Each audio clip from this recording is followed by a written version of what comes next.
सभी को नमस्कार।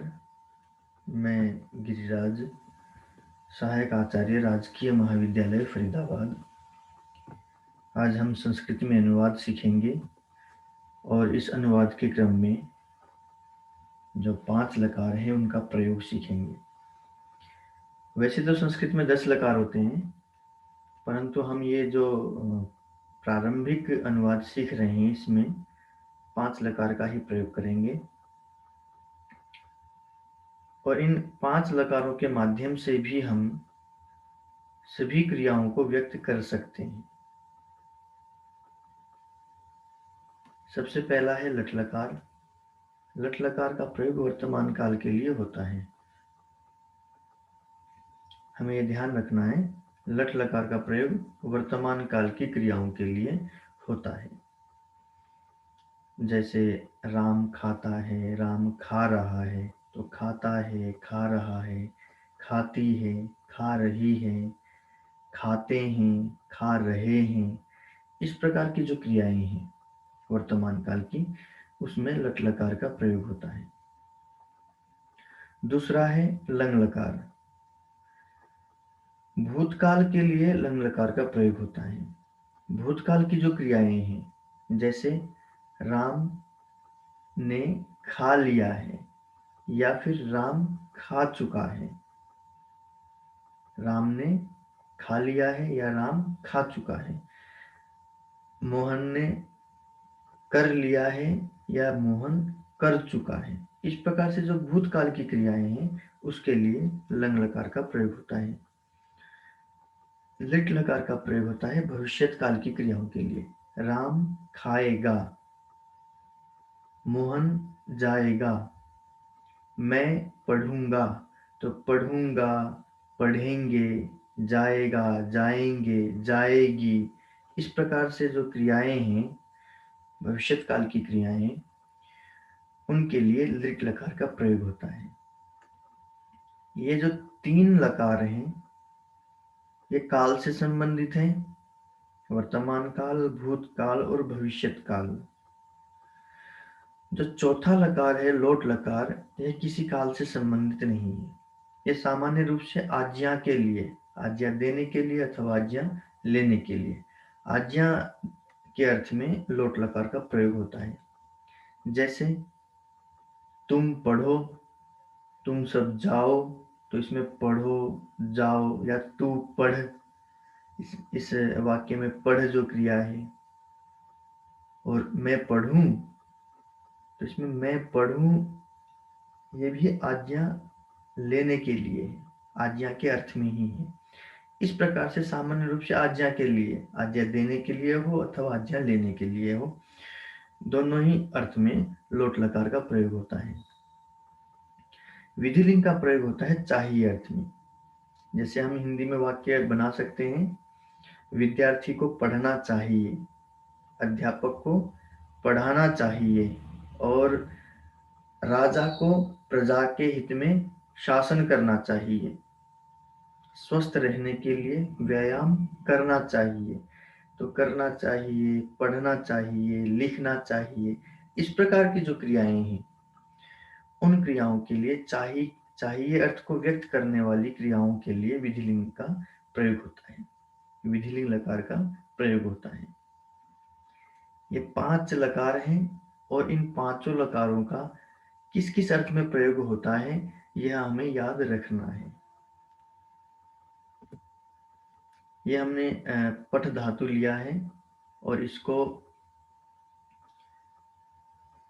5 लकार में ये रूप हैं, लट लकार, लंग लकार, लिट लकार, लोट लकार और विधिलिंग लकार। हम एक बात सामान्य देख रहे हैं, सभी लकारों में 3 पुरुष होते हैं और एक पुरुष को भी 3 भागों में विभक्त किया है, एक वचन, द्विवचन और बहुवचन में।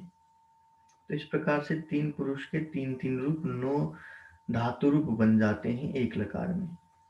एक लकार में 9 धातु रूप, दूसरे में भी 9, तीसरे में भी 9, सभी लकारों में 9 धातु रूप बनते हैं। प्रथम पुरुष के 3 रूप, एक वचन, द्विवचन, बहुवचन, मध्यम के 3 रूप और उत्तम पुरुष के 3 रूप। और ये ही 9 पुरुष होते हैं कर्ता के भी।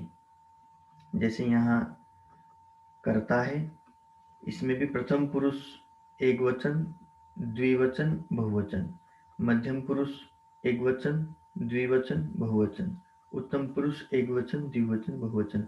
ऊपर जो है ये पठ धातु के रूप है, इसमें भी 9 धातु रूप हैं और नीचे कर्ता भी 9 प्रकार के हैं।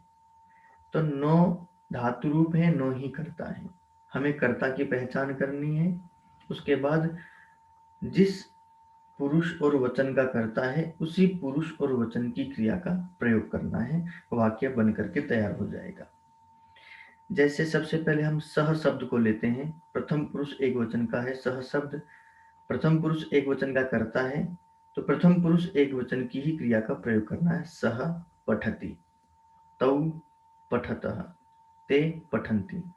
लट लकार है, लट लकार का अर्थ होता है वर्तमान काल।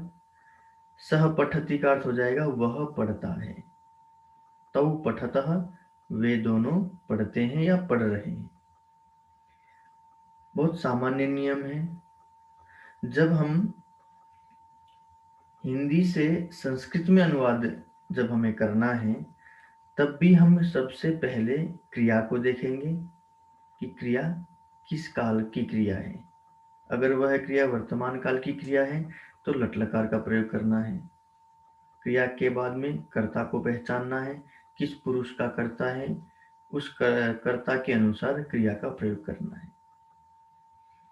ऐसे ही जब हम संस्कृत से हिंदी में अनुवाद करते हैं तो भी हमें सबसे पहले संस्कृत के जो धातु रूप होते हैं जिसको हम क्रिया बोलते हैं उसको पहचानना है। पठती है, इसका मतलब है लट लकार का है, वर्तमान काल का है, तो उसका अर्थ जो निकलेगा हिंदी में वह होता है पढ़ रहा है। अगर पठामी है तो उसका अर्थ बनता है पढ़ रहा हूं, क्योंकि पठामी के साथ हमेशा अहम का प्रयोग होता है। अहम का अर्थ हो जाता है मैं पढ़ रहा हूं। इस प्रकार से हम एक एक शब्द को लेकर के क्रिया को विशेष ध्यान से देख करके हम अनुवाद कर सकते हैं। लंग लकार का प्रयोग देखते हैं। यह भी उसी तरीके से है। 9 शब्द हैं, 9 धातु रूप हैं। प्रथम पुरुष में 3, मध्यम पुरुष में 3, उत्तम पुरुष में 3, एक वचन, द्विवचन और बहुवचन। ऐसे ही कर्ता भी 3 प्रकार के ही हो सकते हैं। प्रथम पुरुष में 3, मैंने पीछे भी बताया होगा कि जो कोई भी नया शब्द आता है वह प्रथम पुरुष में ही आता है।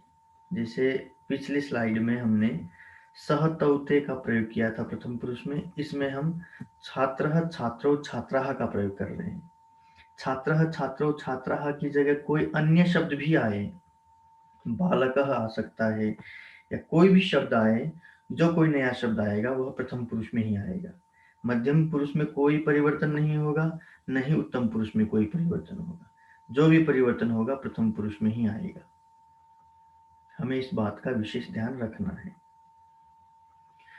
छात्रः अपठत, छात्रौ अपठताम, छात्रः अपठत, ये लंग लकार है। लंग लकार का प्रयोग भूतकाल में होता है, तो अपठत का अर्थ हुआ पढ़ा। छात्रः अपठत, नीचे वाक्य बना हुआ है छात्रः अपठत, छात्र ने पढ़ा। छात्रौ अपठताम, 2 छात्रों ने पढ़ा। और छात्राः अपठन, छात्रों ने पढ़ा। ऐसे ही त्वम अपठ, त्वम मध्यम पुरुष एक वचन, अपठ भी मध्यम पुरुष एक वचन। वाक्य बना त्वम अपठ, तूने पढ़ा। अहम उत्तम पुरुष एक वचन, क्रिया भी होगी उत्तम पुरुष एक वचन की। अहम अपठम, वाक्य बना अहम अपठम, मैंने पढ़ा, क्योंकि लंग लकार है। लंग लकार में भूतकाल होता है। ऐसे ही भविष्यत्काल ऋट लकार, सामान्य नियम है कोई भी लकार ले लो, इन 5 लकारों से अतिरिक्त जो संस्कृत में 10 लकार होते हैं, हम उन लकारों का भी प्रयोग करना चाहें तो भी यही नियम है। यही 9 धातु रूप होंगे, उसमें एक लकार में 9 शब्द होंगे और 9 प्रकार के ही पुरुष हो सकते हैं।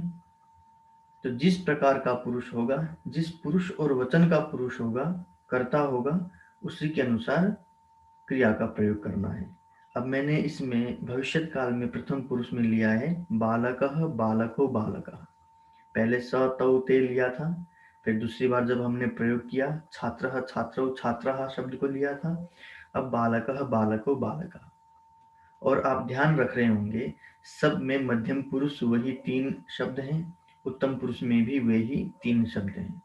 मध्यम पुरुष और उत्तम पुरुष में कोई भी परिवर्तन नहीं होगा। आपको विशेष रूप से इसका ध्यान रखना है। आप ऐसे इसको याद कर सकते हैं। जो कोई भी नया शब्द आएगा प्रथम पुरुष में आएगा। बालकः पठिष्यति, बालकौ पठिष्यतः, बालकाः पठिष्यन्ति। नीचे वाक्य बने हुए हैं बालकः पठिष्यति, बालकौ पठिष्यतः, बालकाः पठिष्यन्ति। बालक पढ़ेगा, बालकः पठिष्यति। बालकौ पठिष्यतः, 2 बालक पढ़ेंगे।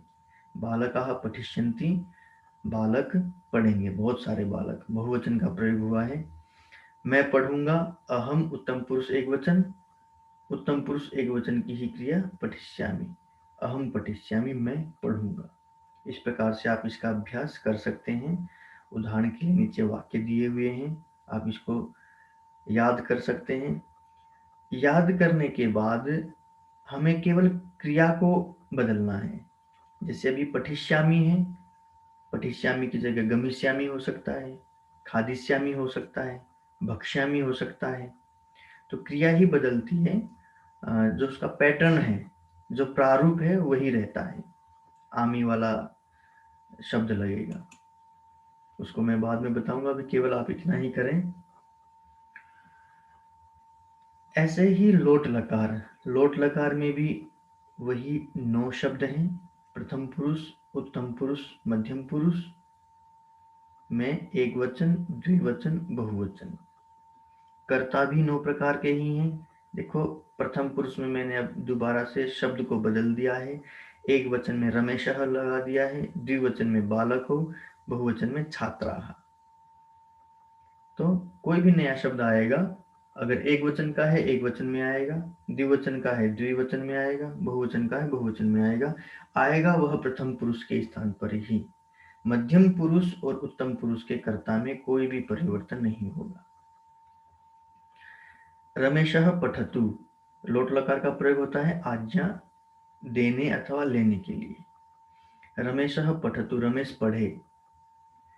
बालको पठताम, दोनों बच्चे पढ़ें, दोनों बालक पढ़ें। छात्राः पठन्तु, सभी छात्र पढ़ें। अहम पठामि, मैं पढ़ूं। अब इसमें हम आज्ञा ले रहे हैं। और त्वम पठ, त्वम उत्तम मध्यम पुरुष एक वचन, मध्यम पुरुष एक वचन की क्रिया पठ। त्वम पठ, तू पढ़। अब यहाँ हम आज्ञा दे रहे हैं। वयम पठामः, हम सब पढ़ें, यहाँ पर आज्ञा ले रहे हैं। और यूयम पठतः, तुम सब पढ़ो। यूयम पठतः, तुम सब पढ़ो, यहाँ आज्ञा दे रहे हैं। इस प्रकार से आज्ञा देने अथवा आज्ञा लेने के लिए भी लोट लकार का प्रयोग होता है। सामान्य नियम है, जिस पुरुष और वचन का कर्ता होगा उसी पुरुष और वचन की क्रिया होगी। नीचे वाक्य बनाए हुए अलग अलग रंगों में, आप इन वाक्यों को देख करके, ध्यान से देख करके सीख सकते हैं। विधिलिंग लकार का प्रयोग भी इसी तरीके से करना है। वही 9 धातु रूप हैं, 9 शब्द हैं, 9 ही प्रकार के कर्ता हो सकते हैं। रमेशः पठेत, एक वचन में है रमेश, प्रथम पुरुष एक वचन में, पठेत प्रथम पुरुष एक वचन की क्रिया है। मध्यम पुरुष बहुवचन में यूयम करता है, तो उसके साथ पठेत क्रिया मध्यम पुरुष बहुवचन की क्रिया लगेगी, बनेगा यूयम पठेत, तुम सबको पढ़ना चाहिए। यूयम का अर्थ होता है तुम सब, पठित पढ़ना चाहिए, क्योंकि चाहिए के अर्थ में हम क्रिया का प्रयोग कर रहे हैं। ये 5 लकारों का प्रयोग है। और हम एक धातु से, अभी हमने केवल एक धातु पठ धातु को अभ्यास के लिए लिया है। पठ धातु से अतिरिक्त जो धातुएं हैं, जैसे पीव धातु है लट लकार में, लंग लकार में, लिट लकार में, लोट लकार में, आप इस तरफ देख सकते हैं ये पुरुष हैं। अलग अलग पुरुषों में कर्ता का विभाजन है, सह तौ ते त्वम युवाम युयम। अगर आपको ये क्रम याद है कि कौन सा शब्द किस पुरुष में आता है, कौन सा कर्ता किस पुरुष में आता है, तो हम क्रिया का चयन उसी के अनुरूप करेंगे और वाक्य बनकर तैयार हो जाएगा। जैसे पीव धातु है यहाँ, यूयम मध्यम पुरुष बहुवचन का कर्ता लिया हमने यूयम, जिसका अर्थ होता है तुम सब। और लट लकार मध्यम पुरुष बहुवचन की ही क्रिया लेनी होगी हमें, पीबथ। यूयम का मतलब तुम सब, लट लकार का प्रयोग है वर्तमान काल में, तो पीबथ का अर्थ हो जाएगा पीते हो, तुम सब पीते हो। हमें केवल यही ध्यान रखना है, 9 शब्द हैं, जिस क्रम से हम शब्द का चयन करते हैं उसी क्रम का हमें क्रिया का चयन करना है। अगर हमें लोट लकार का प्रयोग करना है आज्ञा देने के लिए, तो अगर हम त्वम का प्रयोग करना है तू पी, तो त्वम मध्यम पुरुष एक वचन त्वम, तो पीव धातु लोट लकार में भी मध्यम पुरुष एक वचन पीव, त्वम पीव। सामान्य प्रयोग है, थोड़ा सा ध्यान रखने की आवश्यकता है, अन्यथा ये बहुत सामान्य है। अगर एक बार समझ में आ जाए तो फिर कोई दिक्कत नहीं है। ऐसे ही हम दूसरी धातु को लेते हैं, पच धातु है, लिट लकार में पक्षति रूप बनता है। अगर इसका प्रयोग करना है पक्षति का, तो सह पक्षति, वह पकाएगा। लिट लकार है, लिट लकार का प्रयोग होता है भविष्यत काल में, तो पक्षति का अर्थ हो जाएगा पकाएगा। लकार का हमें ध्यान रखना है। ऐसे ही अगर विधिलिंग का प्रयोग करना है, विधिलिंग लकार का प्रयोग होता है चाहिए के अर्थ में, तो पचेत का अर्थ हो जाएगा पकाना चाहिए। सह पचेत, उसको पकाना चाहिए। और अहम उत्तम पुरुष एक वचन, उत्तम पुरुष एक वचन में पचेयम, अहम पचेयम, मुझे पकाना चाहिए। ऐसे ही अन्य एक और भू धातु का लेते हैं। आप ऐसे किसी भी धातु का प्रयोग कर सकते हैं।